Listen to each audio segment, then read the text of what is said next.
כל אחד צריך לדעת בשלב מסוים לגלות את החוזקות שלו, ולצאת לחיים עם החוזקות שלו. לא להסתכל כל פעם מה אין לי, מה זה, לא להתקרבן, הכי קל. לדעת לקחת אחריות, איך לנווט את החיים שלך עם החוזקות שלך, ולייעד את זה ולתאל את זה בכיוונים חיוביים. אוספת תובנות ביקש לצאת לאור מתוך מסע חיי. נולד מתוך התבוננות פנימית שלי על מערכות יחסים, התפתחות וגדילה. נדבר על זה ביחד באותנטיות, כנות ופתיחות הלב. את הפרק הראשון הקלטתי באופן ספונטני עם גיסי מאיר, מתוך היכרות עמוקה והתבוננות על מסע חייו. בשבילי מאיר הוא אחד האנשים שכל כך מקבל ושלם עם עצמו. חשבתי שיהיה נכון לשתף אתכם בשיחה הקצרה שלנו, בתקווה שגם אתם תאספו אליכם את מתנות התבונה שקיבלתי ממנו. האזנה נעימה. אנחנו במעשה רקע קודם, שגם קצת ניתן לכם אינדיקציה. אני נכנסתי מן הסתם למשפחה, כשהתחתנתי עם אחותה, הרקע שלי הייתה ליהודתייה. נראה לי קצת מוזר שזה משתלב, אבל השתלב מאוד יפה, מאוד מערבית, מאוד פתוחה, חכמה. עשינו עסק ביחד, ואז מן הסתם הכרתי את התובנות ואת האיכויות שלה. פרק ראשון בפודקאסט שאני ככה חולמת לעשות כבר מלא זמן, על נושא של מערכות יחסים. וניסיתי לחשוב מה הפרק הראשון שיהיה. כמובן שהמערכת יחסים, הבסיס לדעתי למערכות יחסים זה קודם כל המערכת יחסים שלנו עם עצמנו. כשאנחנו שלמים עם עצמנו זה מוקרן החוצה, ואז כאילו כל האדוות וכל המערכות היחסים שאנחנו בונים, אם זה זוגיות, אם זה עם הילדים, ואם זה עם משפחה, ואם זה עסקים לצורך העניין, משהו קורה שם בעקבות המקום הפנימי הזה שלנו, ואני כאילו פונה אליך, ואני רוצה ככה לשאול אותך ולהעמיק את זה, בנושא הזה, זה להבין מאיפה ככה אתה מזהה את השורש הזה של המקום הזה שלך, שאתה שלם עם עצמך. אף פעם לא שמעתי את הקולות שלך של כאילו, וואי, שאתה מתבאס על עצמך. יכול להיות שהם קיימים, אבל אולי אני לא שומעת אותם. לא, למען האמת, כמו שאת אומרת, סליחה שאני כותב אותך, איך אשתי אומרת, יש לי הרבה תכונות שהן בילד-אין, שאנשים אחרים עובדים עליהן. אני די שלם עם עצמי, למרות שאני אף אחד לא מושלם מן הסתם. תמיד בסוף שמים על המשקל את הפלוסים, את המינוסים, ורואים מה גובר. בגיל שלי מן הסתם, אני כמעט בן 60 עכשיו, אני גם לא מצפה לא מעצמי, ולא מאחים שאני אשתנה. אני משתדל תמיד באמת לקחת בראייה חיובית את הכל, חצי כוס מלאה, תובנות באות עם הגיל, אני מנסה לכבד יותר אנשים. אתן לך אינדיקציה קטנה כזו, רק לגבי מה שקורה. נסעתי השבוע עם אשתי, אנחנו גרים בפלורידה, נכון? שם הכל יותר כזה מלו, רגוע. ואז אני מוצא את עצמי בזמן האחרון, כל הזמן נוהג לאט, בנתיב הימני, אפילו אנשים מספרים לי, אז אני מבין איזה ענתיקה אני אומר לאשתי, תראה כמה התבגרנו בימים הקודמים, שהיינו צעירים, זה היה כאילו פסיק, צמצמת עין, הייתי שם, הייתי כל האדרנלין, נוסע במהירות, מטורף, וזה פתאום היום אני תופס את עצמי, אתה יודע, נוסע כזה רגוע, לאט, לא עובר את ה-80, 100, שזה יחסית כלום, כן? וואי.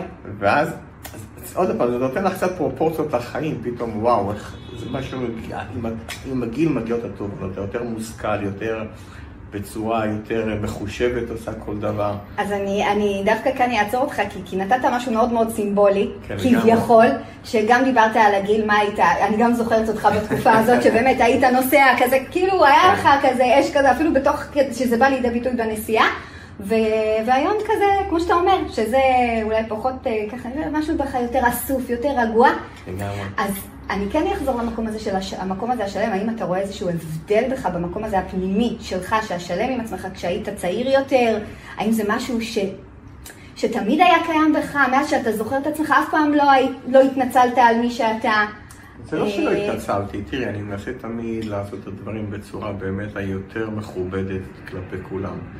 אני סתם עשיתי טעויות, עשיתי שגיאות, אבל אני מנסה עוד הפעם, בסך הכל בסוף אנחנו כמו שעון, קחי אותו את הצד ההפוך שלו עם הגלגלי שיניים השקופים שרואים, ואנחנו מנסים לעשות את ג'אסט כל הזמן, לדייק את עצמנו, אתה יודע, להיות יותר טובים, יותר מחושבים, בסוף כמו שאמרתי, הכל בצורה יותר מושכלת. אנחנו לא מושלמים, אבל בהחלט אנחנו מנסים לתקן ולייעל ולתעל את זה לדרכים ולאנרגיות יותר טובות. כשכל עוד שהגיל מתקדם, אנחנו מציבים לעצמנו יעדים אחרים. ומנסים לעשות הכל יותר מדויק. אני מאמין שזה תהליך שעובר כל אחד, זה לא רק אני. קודם כל זה מהמם, כי באמת ככה, אני בן אדם שמעמיק שיחות עם כל מיני אנשים, והרבה פעמים אני נפגשת עם המקום הפנימי הזה, עם סוג של איזושהי מלחמה פנימית, של הלא מרוצה מעצמי. תמיד סוג של ביקורת פנימית כזאת.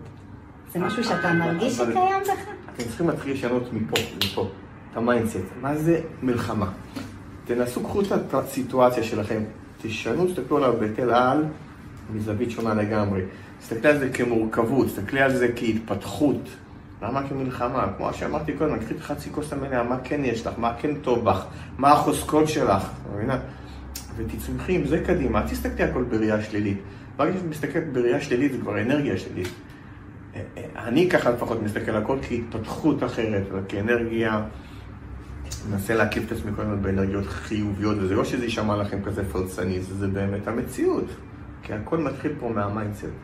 החוזקות המנטליות שיש לנו, כי יש לכל אחד נפילות.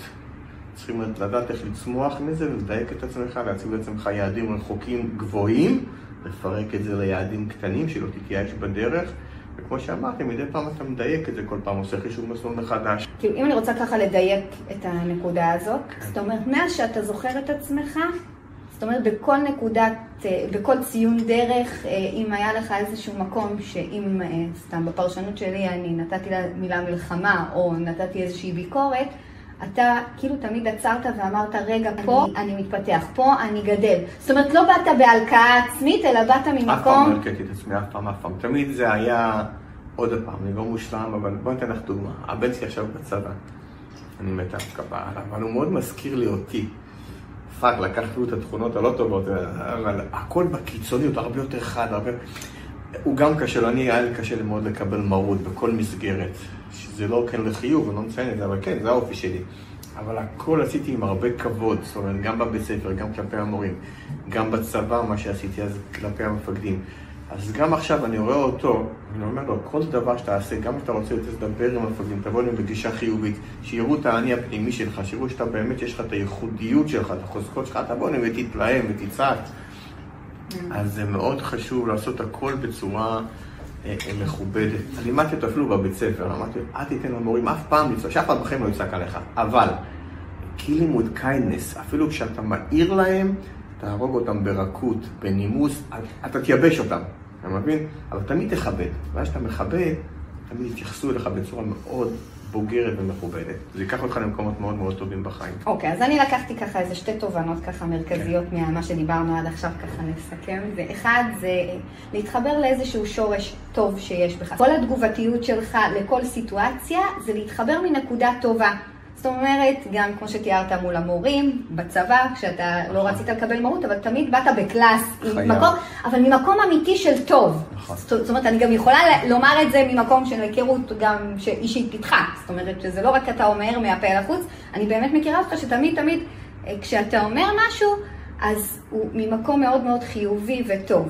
זה אחד, ושתיים, שאמרת ככה בחלק הקודם, לשנות את השיח הפנימי שלנו, לא ממקום של ביקורת עצמית, לא ממקום של הלקאה עצמית, אלא ממקום שאוקיי, אני מתפתח. זאת אומרת, גם אם יש לי, כמו שאתה אומר, אני לא מושלם, אבל אני באה להתפתח, אני באה לגדול מהדבר הזה. בדיוק. זה כאילו שיח פנימי שלך עם עצמך, שאיתו אתה הולך לאורך כל הדרך. תמיד אני ותת, יש לנו שפה משותפת.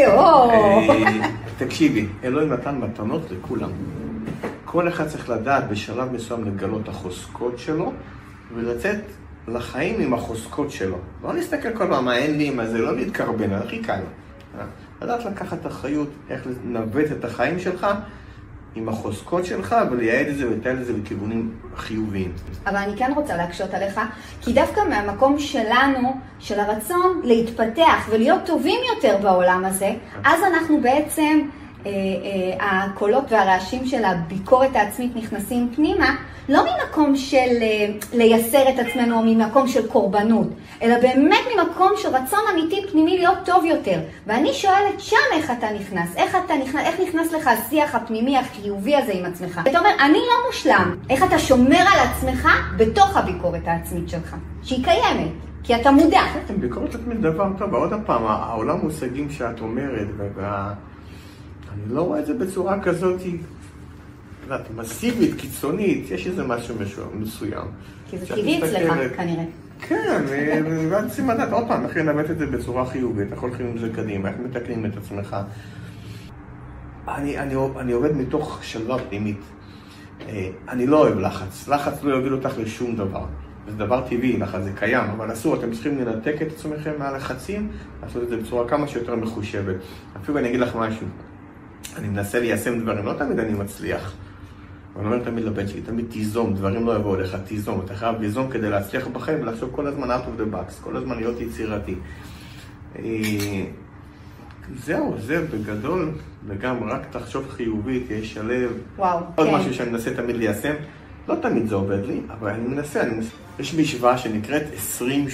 זאת אומרת, תנתב את כל הכוח שלך ל-20%, תיתן תשקיע בפרק זמן מסוים, במקום לעבוד 80% נונסטאפ ולהתחרבש עם עצמך, תעשה הכל מתוך שלווה.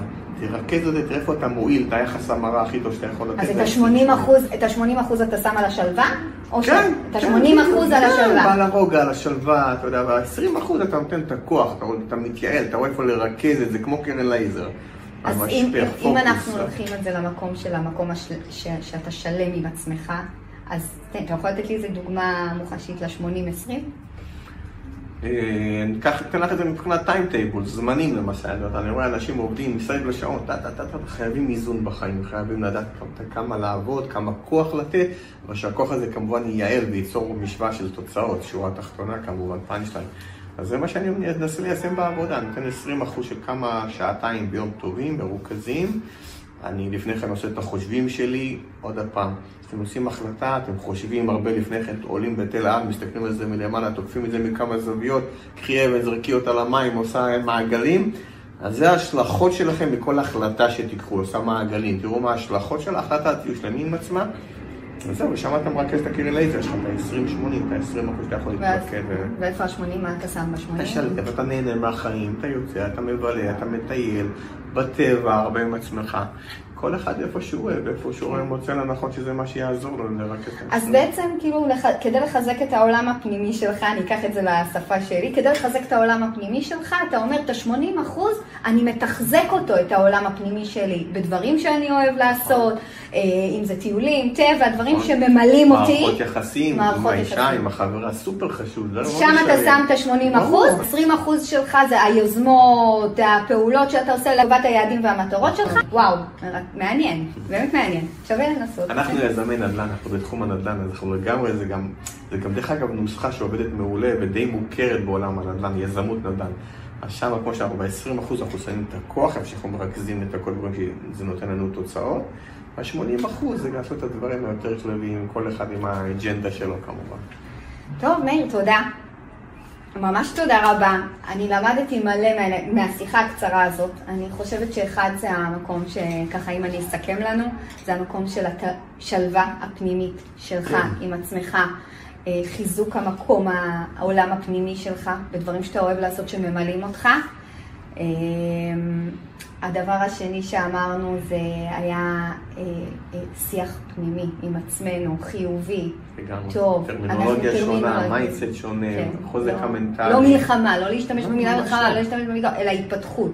כל דבר למקום של התפתחות. כל בחיים, תקשיבו טוב, זה מערכות יחסים, אנשים. כמה שתכירו יותר אנשים, פתחו לכם יותר דלתות, יפלו לכם יותר אסימונים, תובנות. ותעשו טוב, יבוא לכם טוב, אתם מזמינים את הטוב. טוב נדבק לטוב, תהיו טובים לעולם. עוד פעם, יש שם קצת מערוך ופלסני, אבל זה ממש מדויק. נכון, אני לא מאמינה בזה. וואי, תודה רבה.